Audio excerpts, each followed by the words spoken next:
Narco analysis test, దీనినే truth serum test అని కూడా అంటాం. ఇది పోలీసులకు ఎక్కువగా సహాయపడే ఇన్వెస్టిగేషన్ టూల్. ఇక్కడ అత్యంత విలువైన సమాచారాన్ని సేకరించడానికి ఎవరిపైనైతే ఈ నార్కో టెస్ట్ చేస్తారో ఆ వ్యక్తిని సబ్జెక్ట్ అంటాం. ఈ సబ్జెక్ట్ ఒక నేరస్తుడు కావచ్చు, లేదా ఒక అనుమానితుడు కావచ్చు, లేదా ఒక సాక్షి అయినా కావచ్చు. ఈ నార్కో ఎనాలిసిస్ ముఖ్య ఉద్దేశం నేరస్తుడు హిప్నోటిక్ స్టేట్లో ఉన్నప్పుడు వారి దగ్గర నుండి సమాచారాన్ని వెలికి తీయటం. ఈ నార్కో టెస్ట్ కేవలం హై ప్రొఫైల్ కేసెస్లో మాత్రమే ప్రయోగిస్తారు. ఈ పరీక్ష చేయటానికి థయోపెంటోన్ అనే సైకో యాక్టివ్ డ్రగ్ను ఇంజెక్షన్ రూపంలో ఇస్తారు. దీని రసాయనిక నామం సోడియం పెంటోథోల్. దీనిని నేరస్తునికి ఇచ్చే ముందు డిస్టిల్డ్ వాటర్తో మిక్స్ చేస్తారు. ఇంకా ఈ సైకో యాక్టివ్ డ్రగ్స్ చాలానే ఉన్నాయి. ఉదాహరణకు ఇథనాల్, స్కోపాలమిన్, 3-క్విన్యూక్లిడనాల్, బెంజోలైట్, మిడేజిలామ్, ఫ్లూనిట్రిస్పామ్, ఎమోబార్బిటల్, ఇంకా SP-117. SP-117 ఇది రష్యన్ ట్రూత్ సీరం. దీనిని ప్రపంచంలో 100% ఖచ్చితత్వం కలిగిన ట్రూత్ సీరం అని రష్యన్స్ నమ్ముతున్నారు. ఇక ఈ నార్కో ఎనాలిసిస్ అనే పదాన్ని మొట్టమొదట హార్స్లే ప్రయోగించాడు. కానీ దీనిని మొట్టమొదట 1922లో టెక్సాస్ ప్రసూతి వైద్యుడు రాబర్ట్ ఎర్నెస్ట్ హౌస్ ఇద్దరు నేరస్తులపై స్కోపాలమిన్ అనే సైకో యాక్టివ్ డ్రగ్ ప్రయోగించాడు. అప్పటి నుండి ఇది యునైటెడ్ స్టేట్స్, బ్రిటన్ సహా అనేక ప్రజాస్వామ్య రాష్ట్రాల్లో ప్రాముఖ్యత సంతరించుకుంది. ప్రతి మనిషి తన యొక్క ఇమాజినేషన్ ఉపయోగించి అబద్ధం చెప్పగలుగుతాడు. అయితే ఈ నార్కో ఎనాలిసిస్ ఫాల్స్ కన్విక్షన్ను నివారిస్తుంది. ఈ రాబర్ట్ ఈ స్కోపాలమిన్ను ప్రసవ వేదన సమయంలో తల్లులకు ఇచ్చినప్పుడు ట్విలైట్ స్లీప్ స్థితిలో కూడా తన ప్రశ్నలకు ఖచ్చితమైన సమాధానాలు రావడం గమనించాడు. ఇక్కడ ట్విలైట్ స్లీప్ అంటే ప్రసవ వేదన సమయంలో నొప్పి లేకుండా సుఖప్రసవం జరగడానికి స్కోపాలమిన్ ఇంజెక్షన్ ఇచ్చిన తరువాత ఈ తల్లులు సెమీ కాన్షియస్ స్టేజ్లో ఉంటారు, అంటే అర్ధచేతన స్థితిలో ఉంటారు. దీనినే ట్విలైట్ స్లీప్ అంటాం. ఇటువంటి స్థితిలో కూడా కొన్నిసార్లు ఆశ్చర్యంగా చాలా ఖచ్చితమైన సమాధానాలు రాబట్టగలిగాడు. అందువల్ల అనుమానిత నేరస్తులను విచారించినప్పుడు స్కోపాలమిన్ బాగా పనిచేస్తుందని చెప్పాడు. అంతేకాదు, ఈయన డల్లాస్ కంట్రీ జైల్లో ఈ స్కోపాలమిన్ను కొంతమంది నేరస్తులపై ప్రయోగించడానికి ఏర్పాట్లు కూడా చేశాడు. అయితే 1926లో దీనిని ఒక కోర్టు కేసులో జడ్జ్ రాబర్ట్ వాకర్ ఫ్రాంక్లిన్ తిరస్కరించడమే కాదు, దీని శాస్త్రీయ మూలాన్ని, ఖచ్చితత్వాన్ని కూడా ప్రశ్నించాడు. ఇప్పుడు ఈ నార్కో ఎనాలిసిస్ టెస్ట్ ఎవరు చేస్తారో, ఎలా చేస్తారో తెలుసుకుందాం.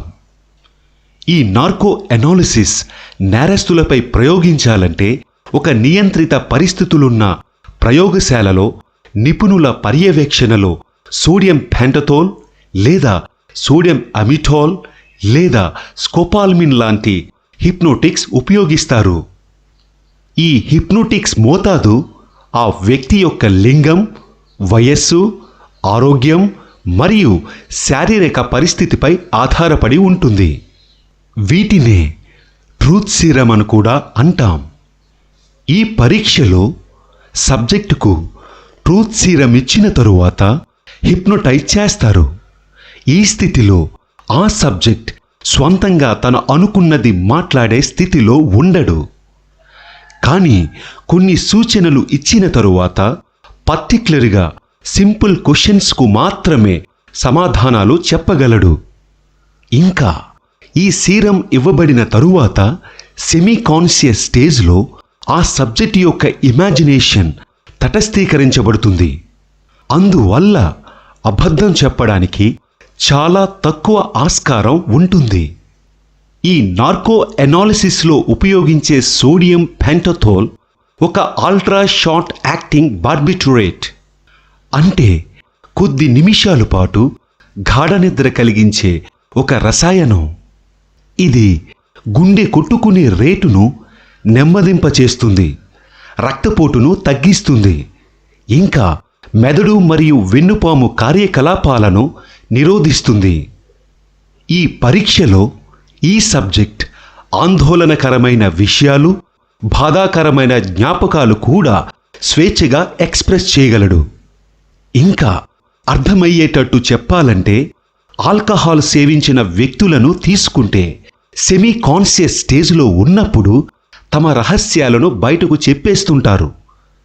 ఈ స్థితిలో వారికి అబద్ధం చెప్పే సామర్థ్యం ఉండదు. అంతేకాదు, వారిని అడగనంత వరకు ఎటువంటి విషయాలు మనకు చెప్పరు. అదేవిధంగా ఈ నార్కో ఎనాలిసిస్ పరీక్షలో కూడా సబ్జెక్ట్స్ తనను అడిగిన ప్రశ్నలకు మాత్రమే సమాధానాలు ఇస్తారు, అడగని వాటికి చెప్పరు. భారతదేశంలో అయితే ఈ నార్కో ఎనాలిసిస్ పరీక్ష చేయటానికి ఒక అనస్థీషియాలజిస్ట్, ఒక మానసిక వైద్యుడు, ఒక క్లినికల్ లేదా ఫోరెన్సిక్ సైకాలజిస్ట్, ఒక ఆడియోగ్రాఫర్ మరియు సహాయక నర్సింగ్ సిబ్బంది పాల్గొంటారు. ఫైనల్గా అక్కడున్న ఫోరెన్సిక్ సైకాలజిస్ట్ ఆడియో మరియు వీడియో రికార్డింగ్స్ ఆధారంగా ఒక రిపోర్ట్ తయారు చేస్తాడు. ఇంకా సబ్జెక్ట్ బయటకు చెప్పిన సమాచారానికి బలం చేకూరాలంటే పాలీగ్రాఫ్ మరియు బ్రెయిన్ మ్యాపింగ్ పరీక్షలు కూడా చేస్తారు.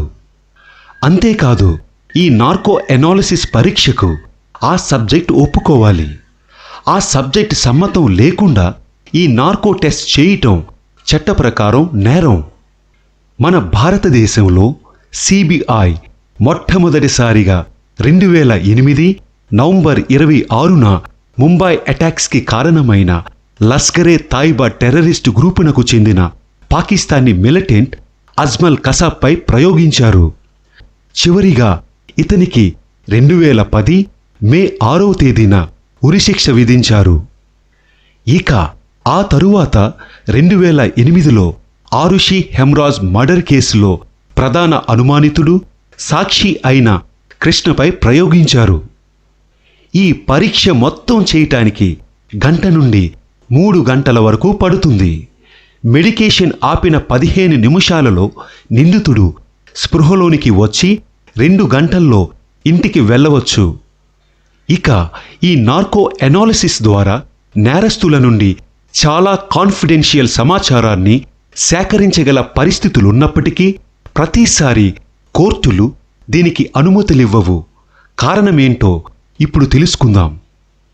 ఎందుకంటే సబ్జెక్ట్ అర్ధచేతన స్థితిలో ఉన్నప్పుడు ప్రతిసారి ప్రతి సబ్జెక్ట్ 100% ఖచ్చితమైన సమాధానాలు ఇవ్వలేరు.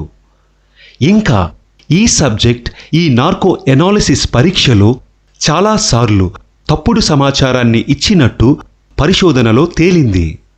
అందుకే ప్రపంచంలో చాలా దేశాలు దీని విశ్వసనీయతను ప్రశ్నించాయి. కానీ భారతదేశం వంటి ప్రజాస్వామ్య దేశాలు ఇప్పటికీ నేర నిర్ధారణకు ఈ నార్కో ఎనాలిసిస్ పరీక్షను ప్రయోగిస్తున్నాయి.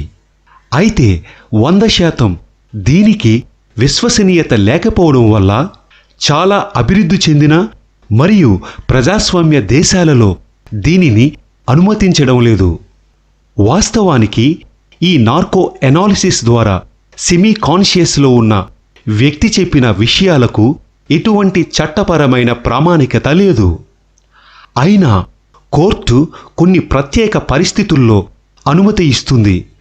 ఎందుకంటే ఇలా రాబట్టిన సమాచారం కొంతవరకు పోలీస్ ఇన్వెస్టిగేషన్కు ఉపయోగపడుతుంది. ఇదండి నార్కో ఎనాలిసిస్కు సంబంధించిన పూర్తి సమాచారం. మరి నెక్స్ట్ వీడియోలో ఇంకొక క్రొత్త టాపిక్తో నేను మీ ముందుంటాను. అంతవరకు బాయ్.